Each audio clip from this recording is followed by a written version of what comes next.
For billions of years, countless species have been sending information back and forth. Vast networks of messages designed to defend against predators, acquire mates, and obtain food. There is a staggering diversity of ways in which animals can communicate. From microscopic bacteria to the largest animals on Earth, the ability to relay information has often determined a species' very survival. This is the story of communication.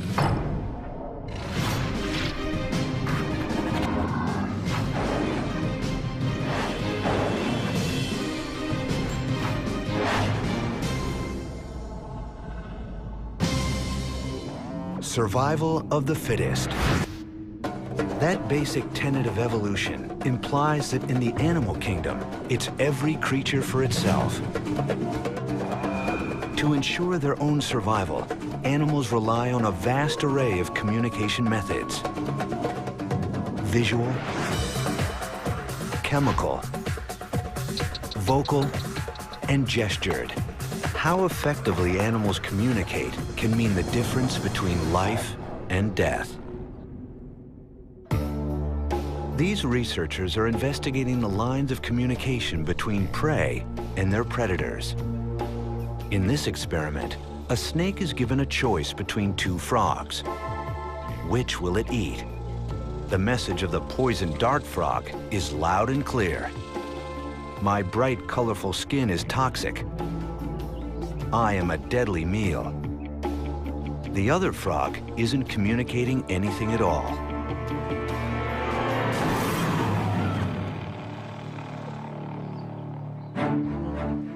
For most animals, finding food, reproducing, and living in social groups is totally dependent on the ability to share information, to communicate.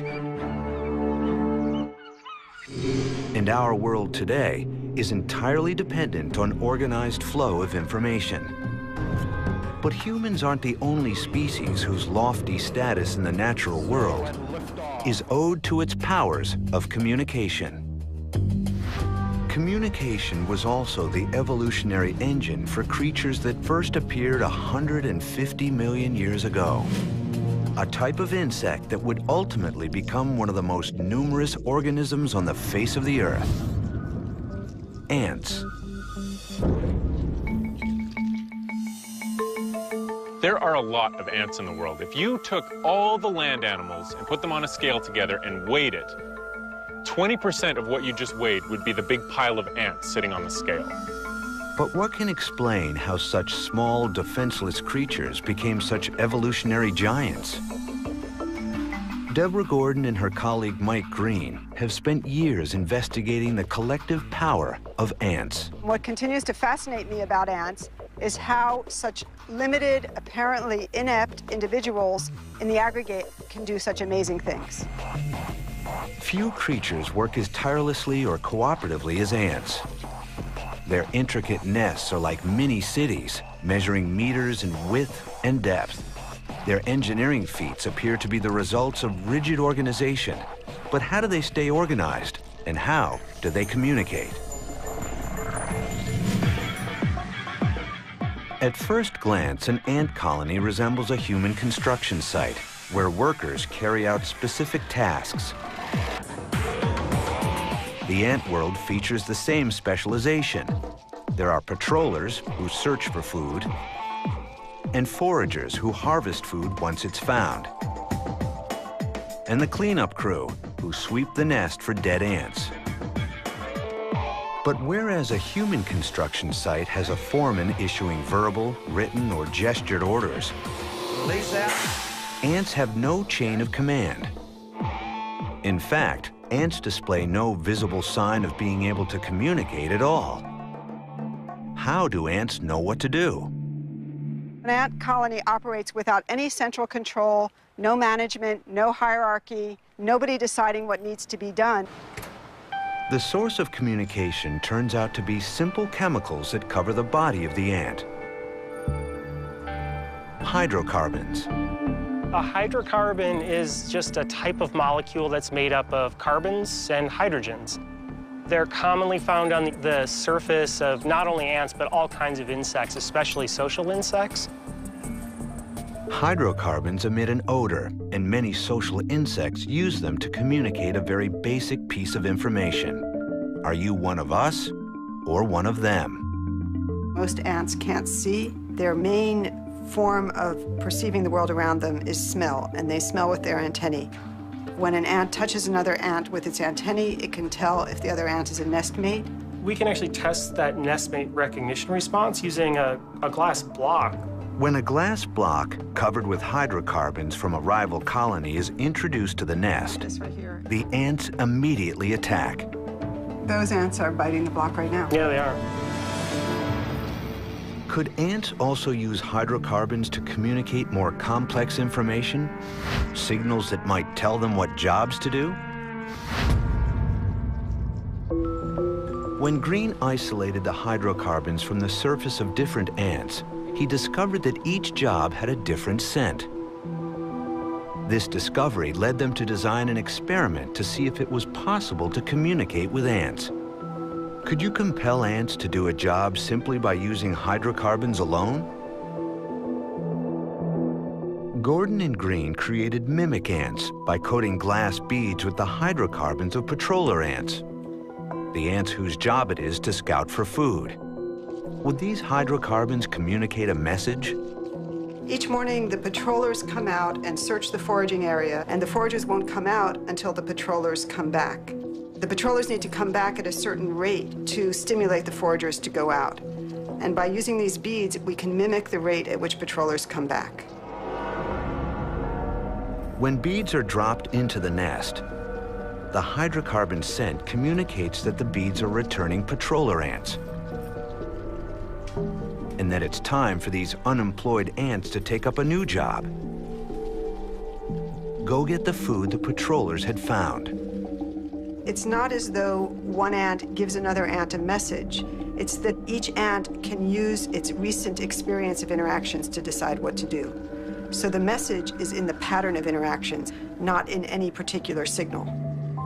With this simple experiment, the researchers found that the mode of communication responsible for ants' ability to work together with such astounding precision is little more than a simple set of chemicals relaying information. What's remarkable, they're interacting with each other in a really pretty simple way, but because the ants can assess the rate at which they interact with other workers, global changes can happen within their society, despite the fact there's no boss assessing all of this and telling each worker what to do. This mode of communication has helped ants thrive for 150 million years. An ant colony would be unable to survive if individuals didn't communicate with each other. For ants, the ongoing, very simple, repeated patterns of interaction are what sustains the whole life of the colony. Ants have used communication to become some of the most successful creatures on Earth. But how did the process of communication first start? Which species first relayed information to each other? Does a huge, mysterious glow in the ocean seen for hundreds of years hold the answer? Over the eons, chemical, visual, and vocal forms of communication have evolved over and over, helping animals to flourish in virtually every environment on the planet. How did this astonishing process of relaying information begin? A strange occurrence in the ocean may shed light on the very first communication. Not long ago, orbiting satellites picked up a strange glow in the sea off the Horn of Africa. Tens of thousands of square miles of ocean, an area the size of Connecticut, was lit up. It was a phenomenon known as Milky Seas. Similar occurrences had been witnessed for centuries, but with no explanation. If you read 20,000 Leagues Under the Sea or other sort of seagoing novels, there'll be some very accurate descriptions of Milky Seas that the characters in the book have experienced. The source of the Milky Sea was revealed to be bioluminescent bacteria, a species of tiny microbes found at sea. Why were trillions of marine bacteria lighting up all at once? Molecular biologists investigated the phenomenon and made an amazing discovery. Bacteria talk to each other. Bacteria do communicate. They obviously don't have words like we do. What they use for their words are chemicals. So they exchange chemicals as their language, and it allows them to do different things. Molecular biologist Bonnie Bassler studies how individual bacterium release chemical molecules to signal their presence to other bacteria.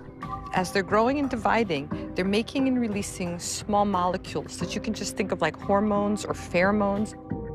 And when the molecules hit a particular amount, all the bacteria would recognize those molecules were there. It would tell them about how many neighbors they would have, and then they would all turn on light in synchrony. Bioluminescent microbes are but one of millions of different bacterial strains that communicate this way. How do they do it? Bacteria often act like a legislative body. Wilson of Ohio. To achieve anything important, they need to work as a group.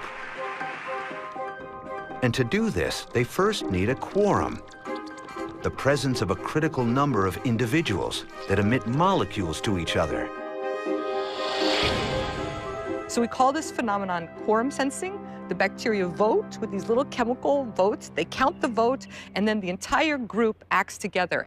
But what would a single-cell bacterium, an organism that reproduces all by itself, need to communicate? They need communication because they need to be able to carry out tasks that are too hard for the individual. They need it exactly the same way we often need to get groups together to accomplish things that we just couldn't do by ourselves because they're too hard. Some bacteria communicate to find each other so they can hunt together. Others communicate to launch collective attacks on our bodies. And these bacteria off the coast of Africa turn bioluminescent in the ocean. One bacteria makes a little bit of light that's not going to be perceived, but if they all glow together, you get perceivable light. So what are bioluminescent bacteria trying to communicate? Incredibly, while many creatures use communication to avoid their predators, these bacteria are lighting up to attract fish to eat them. In the case of bacteria, they actually live inside the guts of other animals. So for them to be eaten by a fish is actually a favorable thing. They want to be in that intestinal environment. When they get together in these colonies, they produce a glow, and some fish will be attracted to that light and come along and eat it. The product of the Earth's most primitive organisms, Milky Seas are believed to be a remnant of the planet's very first communication. But for Bassler, talking bacteria are about far more than bioluminescence. The way they communicate reveals how cells, the building blocks of complex life, first came together. Bacteria, because they have chemical communication, we think that they invented the way that groups of organisms or cells work together to do things cooperatively.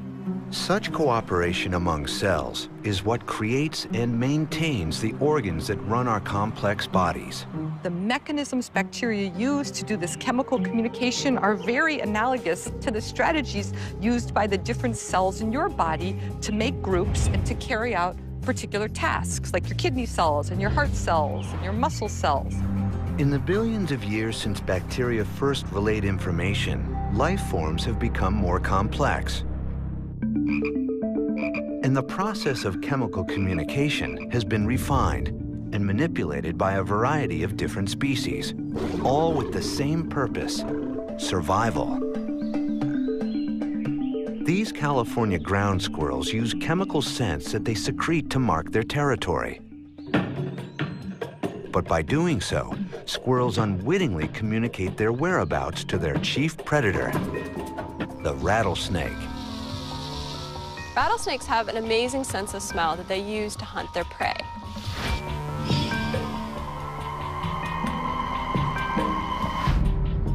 As ground squirrels are moving through their environment or in their burrows, they're inadvertently communicating with the rattlesnake, leaving behind olfactory cues, which the rattlesnake can use to locate them. Biologist Barbara Klukas has long studied the relationship between these two rivals. She knew that for rattlesnakes, the scent trail left behind by squirrels was like having GPS directions right to their burrows. So how could squirrels possibly survive and thrive when their main predator had turned their own communication system against them? Klukas wondered whether the answer lay with a curious behavior she had witnessed in the wild: squirrels chewing on shed rattlesnake skins. There you go. So he's going to start chewing on it. It's kind of a sticky paste if you get it wet, the shed skin. Then they'll sort of lick their flank a bit, and then they'll move to their tail. To Klukas, this observation was a revelation. Squirrels were trying to cloak themselves in the scent of their enemy, a form of deceptive communication. But were the snakes falling for the trick? We had an idea that the snake scent application served an anti-predator function, but we wanted to directly ask the predator to see if it was affected by adding rattlesnake to squirrel scent. Using snake skins and squirrel fur she collected in the field, Klukas prepared 2 samples, one marked strictly with squirrel scent, and another with a combination of both snake and squirrel scents, mimicking the result of the squirrel's cloaking tactic. In the wild, they're not completely covering all their odor, so it's going to be a mixture of ground squirrel odor and rattlesnake odor. Klukas was then ready for her subject, one of the deadliest snakes in the world, the northern Pacific rattlesnake. Snakes pick up scents differently than mammals. They smell with their tongue, using its forked shape to direct air molecules toward a sensory organ on the roof of their mouths. For Klukas, the frequency and speed with which the snake flicked its tongue would let her know if it had locked onto the squirrel's scent. What I would score is the amount of time the snake would have its head over the filter paper, and then also the number of tongue flicks that they did over the filter paper. The squirrel-only scent clearly got the snake's attention. See how his tongue flicks changes? You go faster. Yeah, he's definitely interested in that. But the sample cloaked in rattlesnake scent tempered its aggression. A series of slower, longer tongue flicks. For Klukas, this meant only one thing. The snake scent was masking the squirrel scent. Prey had deceived predator using chemical communication. The snake was led to think it was pursuing not a squirrel, but another snake. By testing the snakes directly, I could see that their hunting behavior was, in fact, affected by adding rattlesnake odor to ground squirrel odor, and therefore reduces the predation risk for the ground squirrels.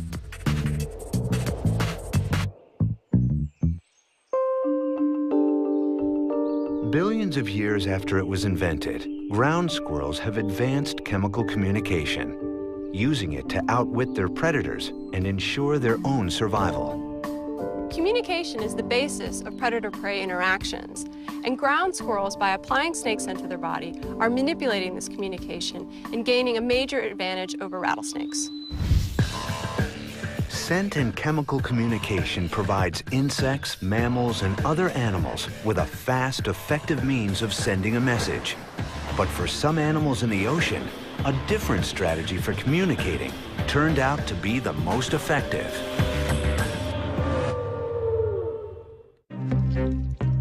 For sending instructions or evading predators, chemical communication can be key. But such subtle messages can get lost in the shifting currents of the big blue sea. For long-range communication, some animals evolved a more powerful way of getting their message across. Sound. Each year in Cape Coral, Florida, residents encounter an unexplained phenomena. A deep series of sounds rattle the walls of their canal-side homes. It would be like dum, dum, dum, dum, all through the house. For years, the source remained a mystery, until word reached David Mann, an oceanographer at the University of South Florida. We heard through the grapevine that people were hearing these strange sounds at night in their houses. One of my grad students, Jim Locascio, actually went down to the city council meeting and said, I know what it is, I can tell you what it is. One night, Locascio took his research boat down to Cape Coral to confirm his hunch. He brought with him one instrument, a waterproof microphone, the perfect tool to pinpoint the surprising source. Come out on the water and it's a peaceful night, it's quiet. We really don't hear anything except the gentle rocking of the waves. But if we put a hydrophone under the surface of the water and we use a simple handheld speaker, we experience an entirely different landscape. The culprit, Locascio discovered, was a fish, one with an apt name, the black drum. Locascio had long known male drumfish to be some of the loudest creatures in the sea. He also knew they didn't make that noise for the sake of it. They were communicating with one another. These are all males advertising themselves to females that will ultimately choose who they mate with. For a male drum, being loud increases their chance of passing on their genes. The males are making this sound going ba-boom, ba-boom, ba-boom to attract females, and they like to do that between 7 and 2 a.m., just when people are trying to go to bed. So the sounds are so loud, they travel right through the seawall, up into the house. It's amazing. You can go out into the driveway of these houses, put your head down, and hear the sound of the fish coming from 100 yards away. But why is sound such a powerful channel of communication in the ocean? Here, light is in short supply. Chemicals quickly dissipate, but for sound, water acts as the ultimate conductor. Sonic signals pass between the dense molecules of water like an electric current, traveling farther and 5 times faster than on land. Sound for animals that live underwater travels great distances and weakens very little over those distances. And so it's no surprise to learn that many marine animals rely on sound as a communication channel. Scientists have long known fish to make all manner of noise, from clicks to chirps to croaks. It's likely that their common ancestors, the first fish who evolved 500 million years ago, couldn't produce such sounds. But then fish evolved organs that would allow some of them to be master communicators. As fish evolved, they evolved a swim bladder, which is an air bladder that's inside their stomach that they use to maintain buoyancy. Fish initially used this adaptation solely for hovering in the water column. But over time, it evolved into the instrument that would give drumfish their name. They've evolved these special muscles that twitch extremely rapidly. They're the fastest known twitching muscles in the vertebrate world. And they basically contract their muscles together and beat the swim bladder like a drum. This adaptation would help the male drumfish attract mates. But while the volume of many fish calls is considerable, they can't rival those of another order of marine life that emerged 50 million years ago. The most powerful communicators in the sea, whales. Not only are whales the Earth's largest animals, they're also the loudest. Their ghostly songs resonate throughout the oceans and can exceed the decibel level of a supersonic jet engine. How and why have whales developed such an ear-splitting method of communication?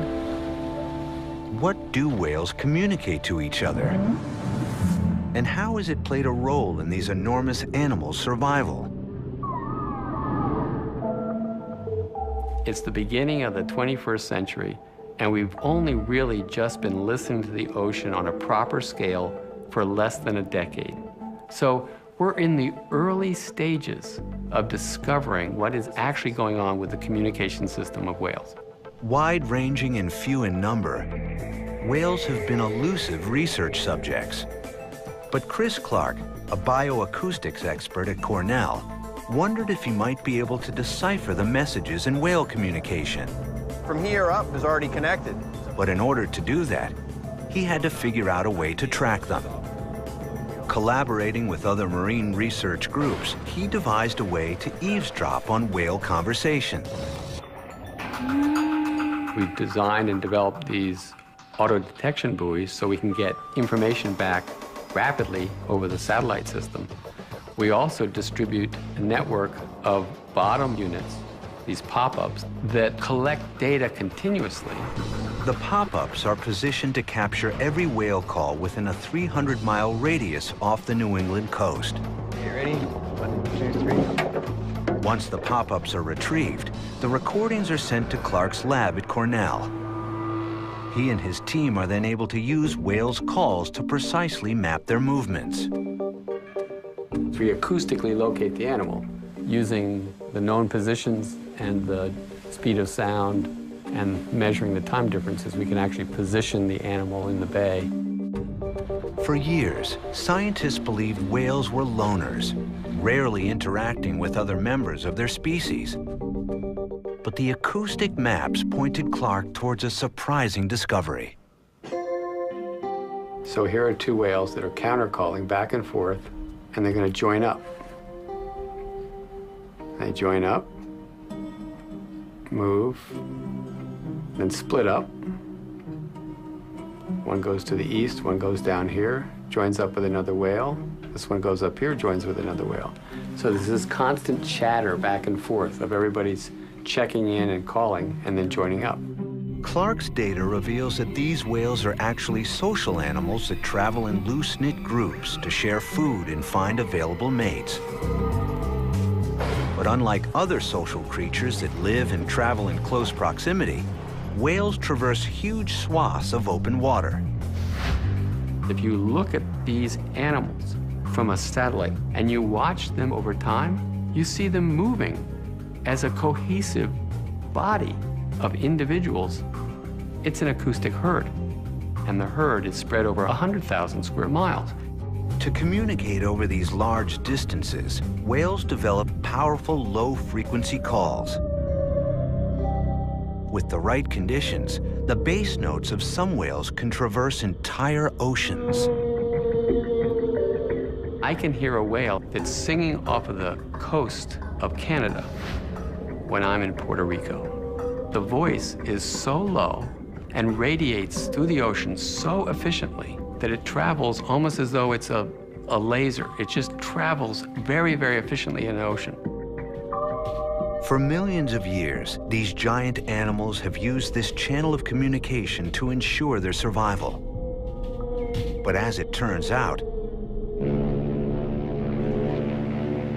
another group of titans is now operating on this same frequency: ships.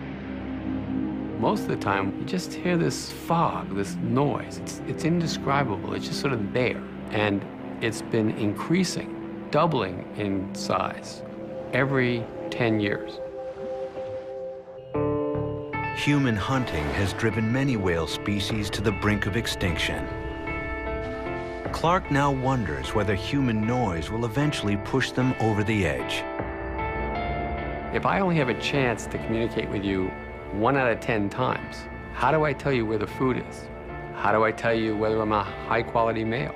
I evolved to communicate over this scale, and now I'm forced, not because of anything else other than noise, to live in that world. Our continued disruption of whale communication appears inevitable. Only time will tell whether the world's largest animals can evolve to overcome this challenge. Whales would use sound to conquer the ocean, but on land, animals would need special equipment to ensure their survival.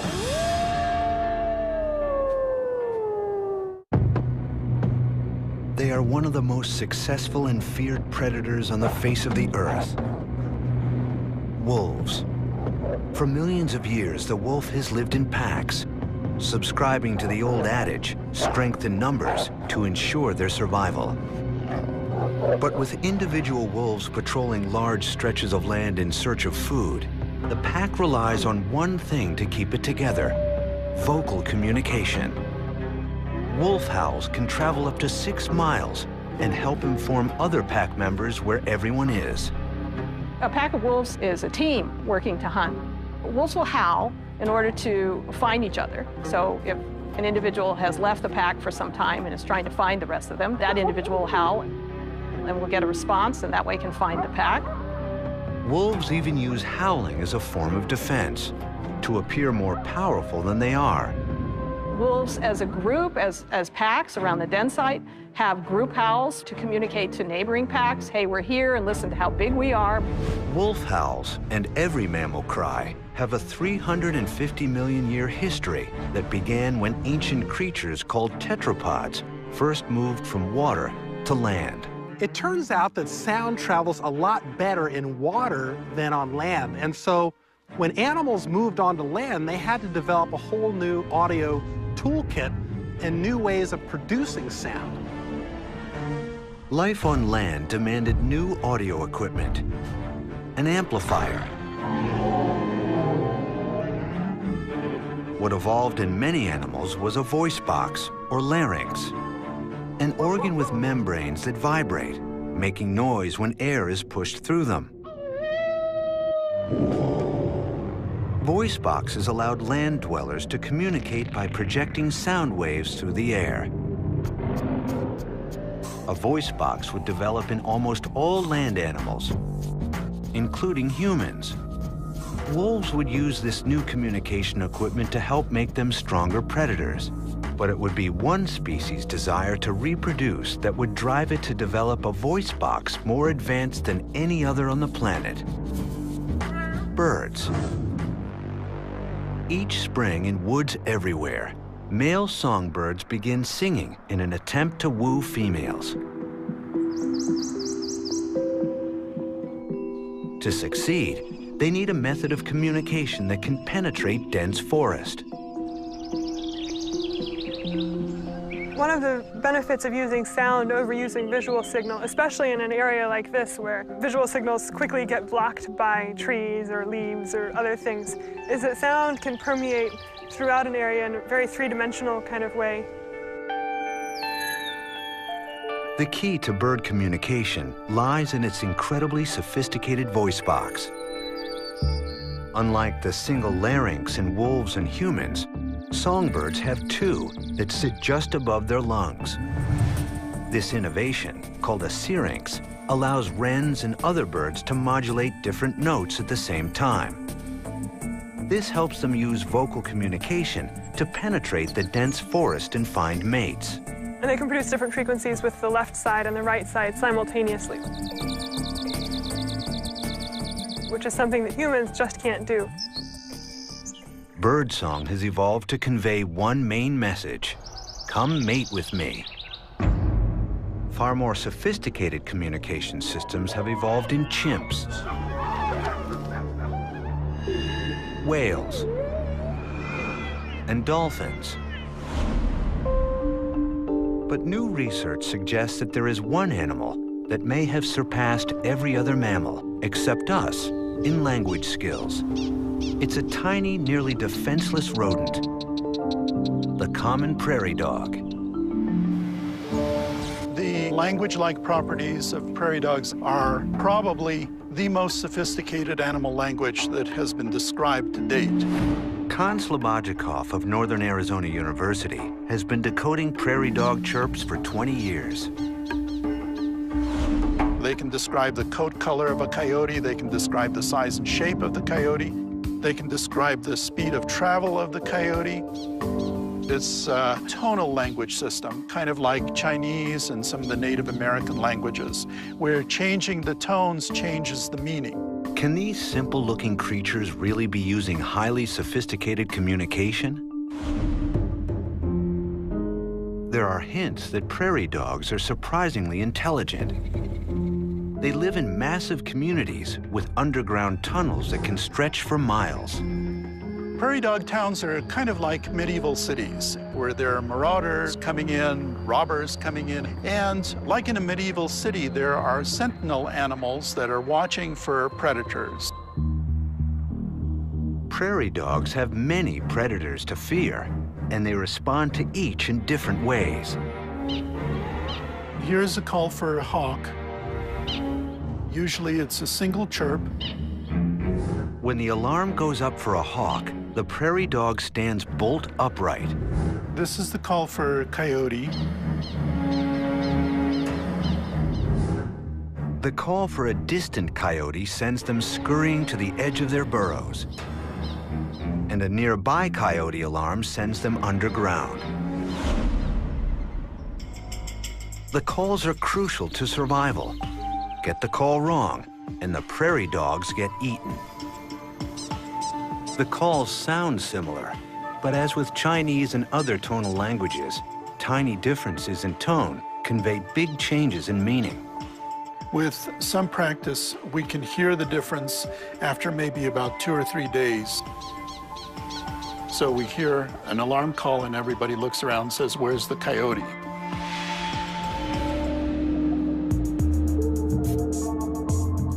Over the years, Slobodchikov and his team compiled a dictionary of prairie dog by simulating different predator attacks and recording the calls. In the lab, the sound waves of individual barks are converted into visual graphics.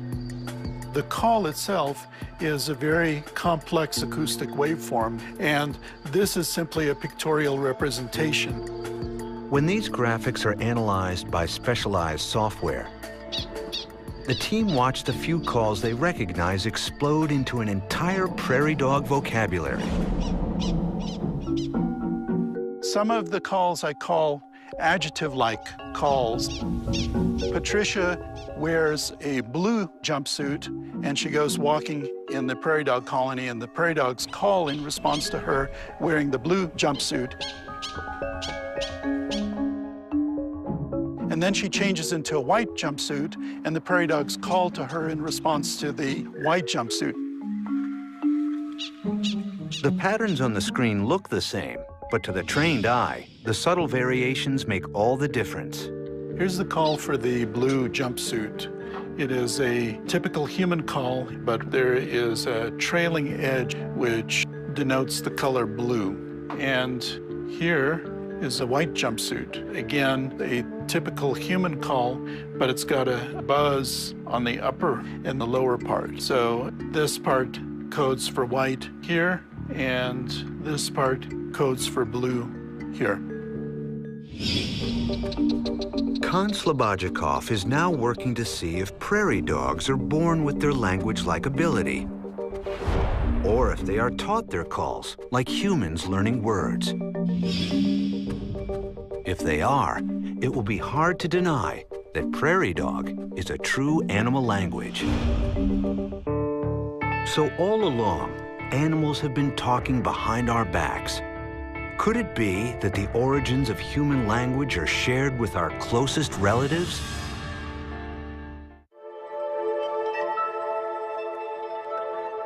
Our ancestors managed to invent the most sophisticated form of communication on Earth. Language in many ways defines what it is to be human. One small step for man, one giant leap for mankind. Language has evolved exceptionally rapidly within humans, and so human language is probably the key innovation that has allowed humans to spread so rapidly across the globe and to dominate the planet ecologically. Just where did human language come from? How did we make the leap from the seemingly simple noises made by other animals to precise words that form the most complex method of communication on the planet? From fossils, paleontologists know that our ancestors branched off from apes about 5 million years ago. But precisely when our ancestors first evolved the capacity for language remains one of evolution's greatest mysteries. I think it's important to remember that, like lots of other things in the natural world, human language evolved. It didn't just arise. It was selected for over evolutionary time, and the parts of our brain that are involved in language were also selected for. Searching for the elusive roots of human language led neuroscientist Jared Taglialatella to take a radical approach. He wondered if the brains of our closest living relatives might reveal a clue as to how our language evolved.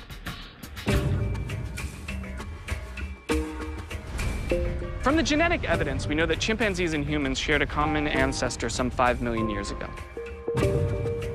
But what we don't know is really what chimpanzees and humans have in common when it comes to communication. Having worked with chimps for years, Taglialatella knew they communicated in a human-like manner. Chimpanzees use sounds, what we call vocalizations. They also use gestures, which they can make with their hands by actually extending a hand out or even touching another individual. They'll make different faces to express either something they want to accomplish or in response to what another individual has done.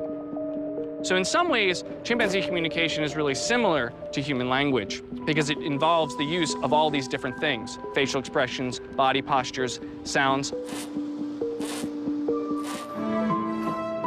Taglialatella also observed that when chimps wanted food, they seemed to use specific symbols, a seemingly crude form of sign language. He knew that in the human brain, a region called Broca's area becomes activated when humans not only speak, but use sign language as well. Were chimps employing the same part of their brain to communicate? And if so, could it give us clues on the evolutionary steps that developed language? Could the origins of our greatest evolutionary achievement be found inside the brains of chimps? Using a brain imaging device developed for humans called a PET scanner, Taglialatella embarked on an unprecedented study. He wanted to capture 3D images of the brains of chimps as the animals gestured and called for food to see if they might have their own version of Broca's area. So this was very exciting for us because it was really the first time that anyone had looked at what was going on in the chimpanzee brain during their communication. Comparing images of human brains to chimp brains when communicating, Taglialatella found remarkable similarities. The chimps were using a part of the brain that appeared to be in the same position as Broca's area. It's been thought that these areas that are involved in speech production, in language production, arose just in humans and probably weren't present before we split with chimpanzees. What this tells us is that maybe these parts were already used for communication, even before we had human language. And so this really changes how we think language may have evolved or how language may have come to be. Language may have its roots in a relative that our earliest ancestors split from 5 million years ago. But if humans and chimps share the same language center in their brains, why were humans the only species to ultimately develop language? What we still don't really know is why did humans set off on this unprecedented trajectory? Why did natural selection just keep selecting on bigger and bigger brains, 3 times as large as a chimpanzee's? Clearly, along the course of evolutionary time, complexity in our communication was selected for, as was increased complexity in our brain. But the real answer as to why this may have happened, we're really not sure. What could have been the pressures that led our ancestors to evolve language? Was it an adaptation for living in large numbers? A need to band together in a hostile world?